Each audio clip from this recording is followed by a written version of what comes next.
Hello RuneScape fans and welcome to another episode of Quick Lore. This week we're exploring the history of everyone's favourite great green monster, Bandos.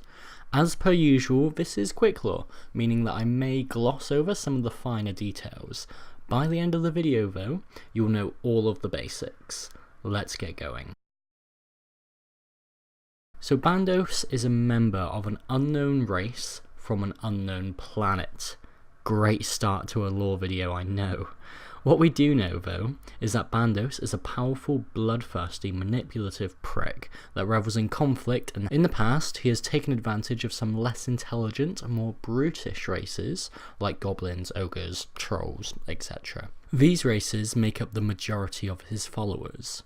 It's interesting to think that Gielinor is probably mostly made up of Bandos' followers. Everywhere that you go there are goblins, ogres, or some other kind of creature that supports him. Bandos' main belief is that the only thing worth striving for is power, and that the strong should, nay deserve, to rule over the weak. He's used this mindset to justify countless wars on countless planes. Any creature weaker than him should bow to his mighty power and mindlessly do his bidding. That's a theme that constantly reoccurs when we're talking about Bandos, as he likes to meddle in the affairs of mortals, both before and after his banishment from Gielinor. His symbol is that of, I want to say a kaizaj? Pronunciation, bit iffy. Anyway, the kaizaj is a weapon forged for Bandos as a sign of loyalty by some of his followers.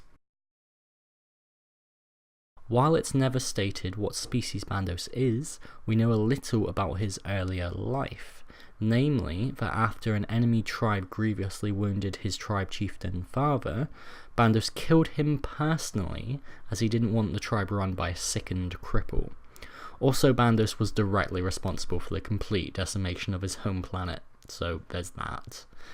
At the time, there was a god named Jidodu Otoku, a being that spent its time protecting its planet from being smashed into by spatial debris circling the planet. Naturally, going against all warnings, Bandos slayed this god, ascending in the process. Once Jidodu was dead, the planet was struck multiple times by falling space rocks.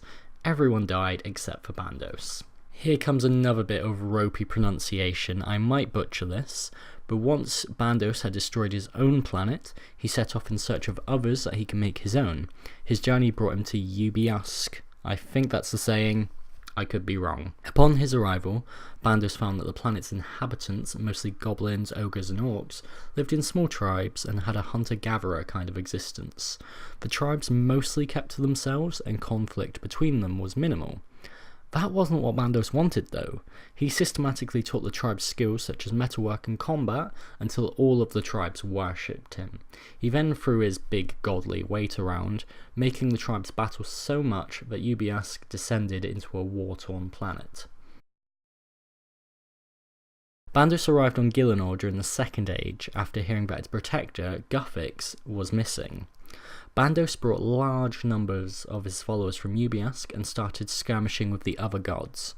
By the time that Zamorak had returned a god and started the God Wars proper, Bandos was well into it.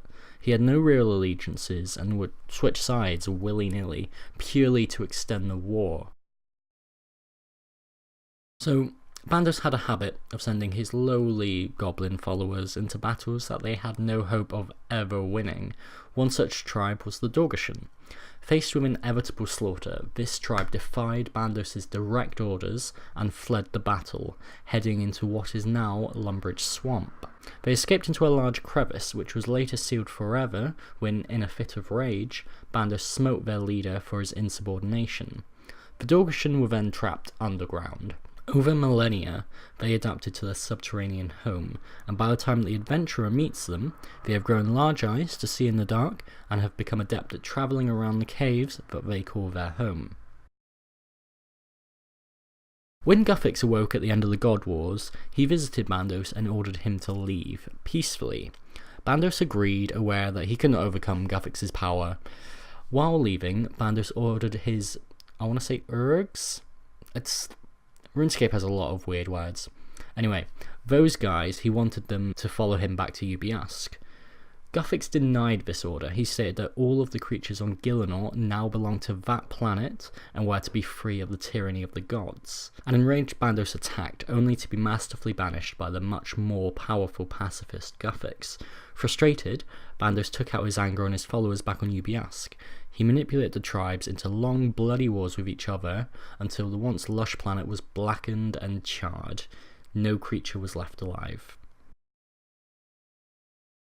So while that's going on, back on Gielinor, the now freed goblins carried on doing what they knew best, which was fighting.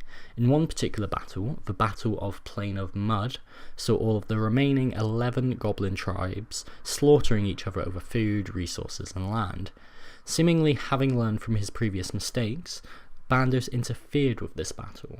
Not wanting all of his followers to be destroyed, he appeared to a goblin known as Hopespear, and told the goblin of his chosen commander, a being that would one day return to Gielinor and lead the Bandosians to victory.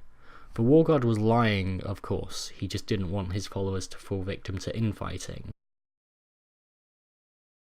This next section focuses on story covered in the Dorgeshuun questline. True to the spirit of the show, I won't go too in depth, but still be aware of spoilers. Once the adventurer meets the Dorgeshuun, you grow to befriend a goblin known as Zanik over several quests. The thing is that Bandos has orchestrated a whole plan to convince the goblins that Zanik is the chosen commander. The adventurer and Zanik manage to make their way to the now ruined Yu'Biusk and find a pendant containing a large amount of Bandos' power. Remember that Bandos is banished at this point, so while he can't physically return to Gielinor, he can give some of his power to an avatar. He uses that pendant to turn Zanik into his avatar and attempts to use her to conquer Gielinor. The plan fails though, and Zanik eventually destroys the pendant, and with it, a large portion of Bandos' power. As I explained in my previous video looking at Armadyle's history, you can find a link to that up there in the corner. Once Guthix was dead and the gods had returned, it didn't take Bandos long to start waging war. His target was Armadyle, a god that he loathed due to Armadyle's belief in protecting the weak. The two gods' armies fought for weeks, but ultimately Bandos was weakened by the destruction of his pendant and was overconfident in his abilities, leading to Armadyle getting the win. A win that ended in Bandos' death. Now the only thing that remains of Bandos on Gielinor is his petrified head. And there we go, that's the basic rundown of the great big war god Bandos. To recap, he was a huge hulking monstrosity that believed that strength is the only true power. He loved waging wars and manipulating people, which is eventually what led to his downfall. What do you think of Bandos though? Is he your bae or just a sadistic warlord? Leave me a comment down below and let me know.